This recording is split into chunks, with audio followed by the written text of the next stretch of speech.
ଚାଣକ୍ୟ ନୀତି କଥାରେ ଅଛି, ସତ୍ୟ ହୋଇଥିଲେ ସାଂଘାତିକ, ଅର୍ଥାତ୍ ସାର୍ବଜନୀନ ଭାବରେ କୌଣସି ଘଟଣାର ସତ୍ୟତାକୁ କେବେ ଫାଙ୍କି ଦିଆଯାଇପାରେ ନାହିଁ। ପୁଣି ଅପ୍ରିୟ ସତ୍ୟ ଆହୁରି ଅଧିକ ସାଂଘାତିକ। ଏହାକୁ କେହି ବି ସହଜରେ ଗ୍ରହଣ କରିପାରନ୍ତି ନାହିଁ। ସତ୍ୟ ହେଉ ବା ଅପ୍ରିୟ ସତ୍ୟ, ଏଥିରେ ପୁଟ ଦେଇ ଅତିରଞ୍ଜିତ କରି ହୁଏ ନାହିଁ।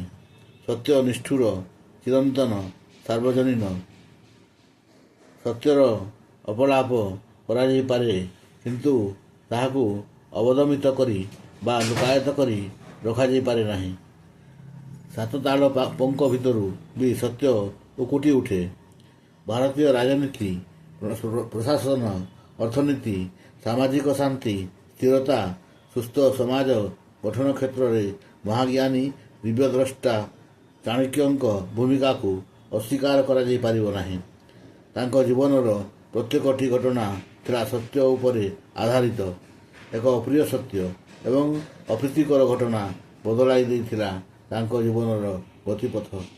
ସେ ନେଇଥିଲେ ଆଗ୍ନେୟ ଶପଥ।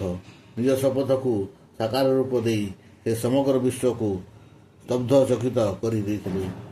ପୁରୋହିତମାନଙ୍କ ପାଇଁ ଉଦ୍ଦିଷ୍ଟ ଆସନରେ ଉପବିଷ୍ଟ ଜନୈକ କୁତ୍ସିତ କଦାକାର ବ୍ୟକ୍ତିଙ୍କୁ ଦେଖି ମହାରାଜ ନନ୍ଦ ଉତ୍କ୍ଷିପ୍ତ ହୋଇ ଉଠିଥିଲେ। ସେ ତାଙ୍କୁ ଜଣେ ବିଦ୍ୱାନ ପଣ୍ଡିତ ବୋଲି ସ୍ୱୀକାର କରିବାକୁ କୁଣ୍ଠା ପ୍ରକାଶ କରି କହିଥିଲେ, ଇଏ କେବେ ଜଣେ ମହାନୀତିକାର ପଣ୍ଡିତ ହୋଇ ନପାରେ। ଇଏ ବ୍ରାହ୍ମଣ ନୁହେଁ, ଚାଣ୍ଡାଳ। ୟାର କୁତ୍ସିତ କଦର୍ଯ୍ୟ ରୂପ ଦେଖିଲେ ଯେ କେହି ବାନ୍ତି କରିବ ନିଶ୍ଚିତ। ୟାକୁ ଯଥାଶୀଘ୍ର ବସାମନାରୁ ବହିଷ୍କାର କର, ନଚେତ୍।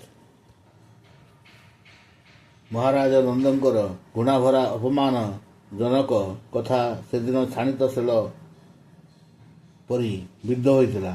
ପଣ୍ଡିତ ବିଷ୍ଣୁଗୁପ୍ତ ଶର୍ମା ଚାଣକ୍ୟଙ୍କ ହୃଦୟରେ ତତ୍କ୍ଷଣାତ୍ ନନ୍ଦବଂଶ ଧ୍ୱଂସ କରିବାକୁ ଶପଥ ନେଇଥିଲେ। ସେ ଇତିହାସ ସାକ୍ଷୀ। ନନ୍ଦବଂଶ ଧ୍ୱଂସର ମୁଖ୍ୟ ପୁରୋଧା କିଏ?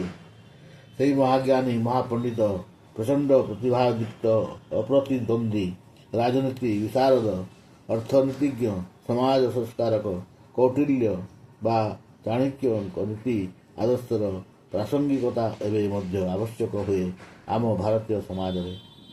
ଚାଣକ୍ୟ ନୀତି ଯେ ବ୍ୟକ୍ତି ଚରିତ୍ର ଗଠନ, ସୁସ୍ଥ ସମାଜ ଗଠନ, ଉତ୍ତମ ପ୍ରଶାସନ ଏବଂ ଅର୍ଥନୈତିକ ବିକାଶ କ୍ଷେତ୍ରରେ ଏକାନ୍ତ ଉପଯୋଗୀ, ଏକଥାକୁ ଅସ୍ୱୀକାର କରାଯାଇପାରିବ ନାହିଁ। ଏହି ପରିପ୍ରେକ୍ଷୀରେ ଚାଣକ୍ୟ ନୀତିକୁ ନୂଆ ଏକ ରୂପରେ ଲୋକଲୋଚନକୁ ଆଣିଥିବା ବନ୍ଧୁ ଶ୍ରୀ ସୁରେଶଚନ୍ଦ୍ର ଭୋଳ ବାନାବାବୁ ବାସ୍ତବରେ ପ୍ରଶଂସାର ପାତ୍ର।